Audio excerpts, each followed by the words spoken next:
তাকে নিয়ে আপনার আসলে কি মানে বলার আছে?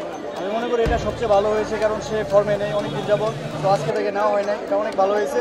তো আগে যদি না নিত এটা অনেক ভালো হয়েছে, তো নতুনদেরকে সুযোগ দেওয়া হয়েছে, তো এটা খুবই ভালো হয়েছে। কি মনে হয় লিটনের কাছ থেকে আপনি ব্যক্তিগত বিশ্বকাপে কি আশা করেন?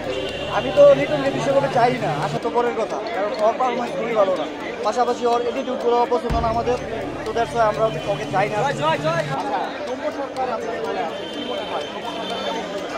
মনে হয় টিকিটই তো হয়নি, টিকিট তো হয়নি, টিকিট কই গেল?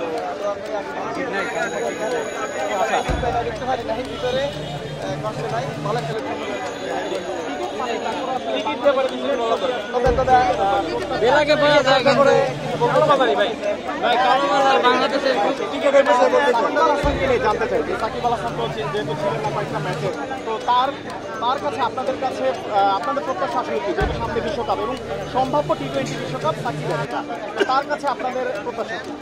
আশা করি সাকিব আল হাসান ভালো করবে, বিশ্বকাপে ভালো করবে, এটা আশা রাখি। আচ্ছা, এই যে জিম্বাবুয়ের বিপক্ষে বাংলাদেশের ম্যাচ রয়েছে, কি মনে হয় জিম্বাবুয়ের সঙ্গে বিশ্বকাপে বাংলাদেশের ভালো করার সম্ভাবনা কত? না, আমার মনে হয় না জিম্বাবুয়ের সাথে বাংলাদেশে বিশ্বকাপ খেলে যে এটা ভালো কিছু করবে, এটা আমার কিছু মনে হয় না। এটা কারণ জিম্বাবু তো বিশ্বকাপে নাই, ওদের সাথে দেখাই হবে না, সেই কারণে ওরা ওদের সাথে না খেলাটা